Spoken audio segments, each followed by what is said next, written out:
பிரியமானவர்களே, இன்றைக்கும் ஒரு குட்டி பூச்சியை பற்றி தான், அதாவது சின்ன ஒரு ஜந்துவை பற்றி நாம் பார்க்க போகிறோம். அது என்னன்னா சிலந்தி பூச்சி. அந்த சிலந்தி பூச்சியை வைத்து நாம் வாழ்க்கையில் என்ன கற்றுக்கொள்ள போகிறோம்? அது பாருங்க, அழகா ஒரு வீடு கட்டுது, ஒரு கூடு கட்டுது. என்ன அழகு! லைனா அதுக்கு 8 காலுன்றாங்க. அதனோட நீங்கள் அந்த வலையை பார்த்தீங்கன்னா தெரியும். வட்டமாக இருக்காது, முக்கோணமாக இருக்காது, ஹெக்ஸகன் மாதிரி அழகாக அது அப்படி அந்த நூல்களை வைத்து அது பின்னுறது. ஒரு மனிதனுக்கு கூட இவ்வளோ நேர்த்தியாக அப்படி ஒரு அந்தரங்கத்தில் அது ஒரு இடத்துல பின்ன முடியாது. அது சவரோடு அதனுடைய வாயிலிருந்து வர்ற அந்த பசையை வைத்து அது அவ்வளவு அழகாய் ஒரு வீடு கட்டுது. ஒரு செலந்தி பூச்சி வீடு கட்டுது. இன்றைக்கு நம் வாழ்க்கையில் அதுவே ஒரு வீடு கட்டி வாழ்ந்துருச்சு. நமக்கு வீடு இருக்கா? நாம் வீடு கட்டியிருக்கோமா? ஏன் நம்ம இன்னும் சுறுசுறுப்பாக, நம்ம இன்னும் பணத்தை இன்னும் சம்பாதிக்கணும், ஞானமாக இருக்கணும். அது மாத்திரம் இல்லை, அது எங்கே கூடு கட்டுதான்? ராஜாக்கள் அரண்மனையில் கட்டுதான். பாருங்கள், செலந்தி கூடு பாருங்களேன், எல்லா இடத்துலையும் இருக்கும். ராஜாவோட அரண்மனையில் மற்றவங்களாம் நுழையவே முடியாது. அது ராஜாக்கள்கிட்டலாம் பெரும்சன் கேட்கல. அது போய் என்ன பண்ணுது? ராஜாக்களோட அரண்மனைக்குள்ளே, அவரோட அறைக்குள்ளேயே போய் கூடு கட்டுது, வீடு கட்டி உட்காருது. பாலடைஞ்ச பங்களாவில் கட்டுது. ஏன்? ஹாஸ்டலில் கட்டுது, கல்லூரியில் கட்டுது, எங்கே பார்த்தாலும் வீடுகளில் கட்டுது. அந்த செலந்தி பூச்சி அதிகமாக எங்கே கட்டும் அப்படின்னு சொன்னோம்னா, ஒரு இடத்த ரொம்ப நாள் யூஸ் பண்ணாமல் இருக்கிற இடமா தேடி அதை கட்டும். நம்ம கூட வீட்டில் ஒட்டடை அடிக்கும் போது பார்க்கலாம். அடிக்கடி அடிக்கடி அடிக்கடி நம்ம கரெக்டாக பீரியாடிக்கலாக நம்ம ஒட்டடை அடிச்சுக்கிட்டே இருந்தோம்னா செலந்தி கட்ட முடியாது, செலந்தி பூச்சி இருக்காது. ஆனால் ஒரு 6 மாதம் நீங்கள் இந்த மாதிரி ஒரு இடத்த பார்க்காம விட்டுட்டிங்கன்னா அழகாக அந்த இடத்துல கட்டியிருக்கும். அது எந்த இடமா இருந்தாலும் கட்டியிருக்கும். அப்போது நம் வாழ்க்கையில் நமக்கு மிகவும் கவனம் தேவை. எப்படி வேணால் வாழ்ந்துட்டு போகிறோம் அப்படி இல்லை, மிகவும் கவனமாய் அது எவ்வளோ ஜாக்கிரதையாக அந்த இடத்த தேர்ந்தெடுக்குது பார்த்தீங்களா? நம்மளும் அப்படி தான் ரொம்ப ஜாக்கிரதையாக தேர்ந்தெடுக்கணும். அதுக்கு தெரியுது பாருங்கள், இந்த இடம் அடிக்கடி சுத்தமாகிற இடம் அப்படின்னு அதுக்கு தெரியுது பாருங்கள். பாலடைஞ்ச வீடுகளில் தான் பார்த்தீங்கன்னா நிறையா பயங்கரமாக கட்டியிருக்கும், பெரிய பெரிய வலை. ஏன்னா அதுக்கு தெரியுங்க, யாருமே வரமாட்டாங்கல்ல, டிஸ்டர்ப் பண்ண மாட்டாங்க. எவ்வளவு ஞானம் பாருங்கள் அதுக்கு. இந்த ஞானம் நமக்கு தேவை. எதிர்காலத்தை குறித்த ஞானம், நிகழ்காலத்தை குறித்த ஞானம், நம் பிஸ்னஸை குறித்த ஞானம், நம்மளுடைய வாழ்க்கையை குறித்த ஞானம். இப்படி நடக்கணும், அப்படி நடக்கணுன்ற ஒரு முன்னெச்சரிக்கை நமக்கு தேவை. எல்லாவற்றும் ஒரு பிஸ்னஸ் சும்மா பண்ணிட முடியாது. பணத்தை கொண்டுட்டு போய் சும்மா நம்ம போட்டுற முடியாது. அதை கரெக்டான இடத்துல, கரெக்டான நேரத்தில், கரெக்டான நபர்களோட அது தேவ சமூகத்தில் வைத்து நம்ம அவருடைய உதவியோடு நம்ம ஆரம்பிக்கணும். அந்த ஞானம் நமக்கு தேவை. நம்ம வாட்டுக்கு பொண்ணாம்பத்தோன்னு சொல்லி எப்படியோ ஒன்றுன்னு நம்ம ஆரம்பிச்சிட்டோம்னா அது நம்ம கஷ்டப்பட்டுருவோம். நேர்த்தியாய் கெட்டது பாருங்கள். அப்போது நம்மளுடைய வியாபாரம் நேர்த்தியாக இருக்கணும். நம்மளுடைய பிஸ்னஸாக இருக்கட்டும், நம்மளோட வாழ்க்கையாக இருக்கட்டும், நேர்த்தியாய் நம்ம அதை கையாளணும். மிக அழகாய் நம்ம குடும்பத்தை நடத்த நம்ம அதிட்டிருந்து நம்ம கற்றுக்கணும். ரெண்டாவது என்ன பண்ணுது? அது பூச்சிகளெல்லாம் அடித்து கொண்டு அந்த வீட்டுக்குள்ளே வச்சுக்கிடுது.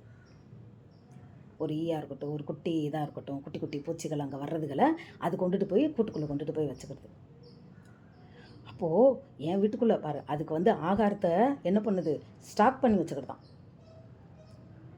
பெரியமானவர்களே, சின்ன சின்ன ஜந்துக்கள் தான் மனிதனுக்கு தேவன் 6 அறிவை கொடுத்துருக்கிறாரு, பகுத்தறிவை கொடுத்துருக்கிறாரு. அதுக்கு பகுத்தறிவே இல்லை. ஆனாலும் சில காரியங்கள் அதுக்கு செய்கிறத பார்த்தா பகுத்தறிவுள்ள மனிதனை போல அவனை காட்டிலும் கூட சில நேர்த்தியாய் செய்யுது. பேச தெரியாது, அவ்வளோதான். மனுஷன் நல்லா பேச முடியும், மிருகங்களுக்கு பேச தெரியாது. ஆனால் நாயை பாருங்கள் எவ்வளோ நன்றியோடு இருக்குன்னு. அப்போது இந்த சின்ன ஜந்து, அதுவும் எத்தனை முறை அது கட்டுனாலும் சோர்ந்து போகாது. அதுகிட்டருந்து நாம் கற்றுக்கொள்ள வேண்டிய பாடம், முக்கியமான பாடம். அது கட்டிக்கிட்டு இருக்கும்போதே அந்து விழுந்துரும், கட்டிக்கிட்டு இருக்கும்போதே அது வந்து உடஞ்சி போயிடும், அது வந்து பிஞ்சு விழுந்துரும். ஆனாலும் அது திரும்ப திரும்ப திரும்ப திரும்ப கட்டி முடிக்கும். அந்த முயற்சியை நாம் அந்த குட்டி சிலந்திட்ட இருந்து நம்ம கற்றுக்கணும். எறும்பிடமிருந்து நம்ம சுறுசுறுப்பை கற்றுக்கொண்டது போல இந்த சிலந்தி பூச்சியிடமிருந்து நாம் முயற்சியை கைவிடாதிருக்கிறதுக்கு நம்ம கற்றுக்கொள்ளணும். ஒரு ராஜா கஜினி முகமது 17 முறை படையெடுத்தாருன்னு சொல்லி வரலாற்றில் படிச்சிருப்பீங்க. அவர் ஒரு நாள் என்ன பண்ணாராம், அந்த உட்காந்து ஒரு சிலந்தி பூச்சி கூடு கட்டினதை அவர் போர் அடித்த நேரம், எதிரிகள்லாம் வந்து முற்றறிக்கப்பட்டிருக்காங்க, இவர் உள்ளே உட்காந்துருக்கிறாரு. அப்போ அடுத்து நம்ம என்ன செய்ய போகிறோம் அப்படின்னு யோசனை பண்ணி அப்படி மேலே இப்படி பார்த்துக்கிட்டு இருக்க நேரம் ஒரு சிலந்தி கூடு கட்டுறதை பார்த்துக்கிட்டே இருந்தாராம். அப்போ அந்த சிலந்தி என்ன பண்ணியிருக்கு, அதனால் கூடு கட்டுறதுக்கு முடியவே இல்லையாம். காலையிலேருந்து சாயந்தரம் போராடி ஒரு நூலை கொண்டே கட்டுமா, அதை அந்து விழுந்தோடனே மறுபடியும் கட்டுமா, திருப்பி கட்டுமா, திருப்பி கட்டுமா, போராடி போராடி போராடி அதை கட்டி முடிச்சதான். அதை பார்த்த ராஜாவுக்கு ஒரு ஒரு விவேகம் வந்ததாம். ஓஹோ, ஒரு சின்ன பூச்சி எத்தனை முறை அது இப்போ தோற்றாலும் அது ஜெயிச்சிருச்சுல்ல, நாமும் அப்படித்தான் சொல்லி அந்த கஜினி முகமது இந்தியாவை நோக்கி 17 முறை படையெடுத்து 17ஆவது முறை ஜெயித்தார். அவருக்கு இன்ஸ்பிரேஷனாக இருந்தது அந்த சிலந்தி பூச்சி. இது உண்மை. நாமும் அந்த சிலந்தி பூச்சியை போல் சோர்ந்து போகாது, அது போல் உற்சாகமாய், இப்போ நம்ம ஒன்று நடந்துருச்சே, ஐயோ இப்படி நடந்துருச்சேன்னு சொல்லி சோர்ந்து உட்காந்துடக்கூடாது. நீதிமான் 7 முறை விழுந்தாலும் எழுந்திருப்பான். எங்கே விழுந்துட்டீங்க? பரிசுத்தத்தில் விழுந்துட்டிங்களா? பிஸ்னஸில் விழுந்துட்டிங்களா? தேவனை தேடுறதுல விழுந்துட்டிங்களா? இல்லை உங்கள் உறவோட, நண்பர்களோட உள்ள உறவில், இல்லை மற்றவங்களோட உள்ள உறவில் கீழே விழுந்துட்டிங்களா? எதில் விழுந்துட்டீங்க? விழுந்ததுலேருந்து நாம் எழும்புவோம், மீண்டுமாய் நாம் கட்டுவோம். பிரியமானவர்களே, மீண்டும் மீண்டும் மீண்டும் நம் வாழ்க்கையில் முயற்சி செய்து கொண்டே இருக்க வேண்டும். நாம் சாதிக்கிற வரை நம்ம விடக்கூடாது.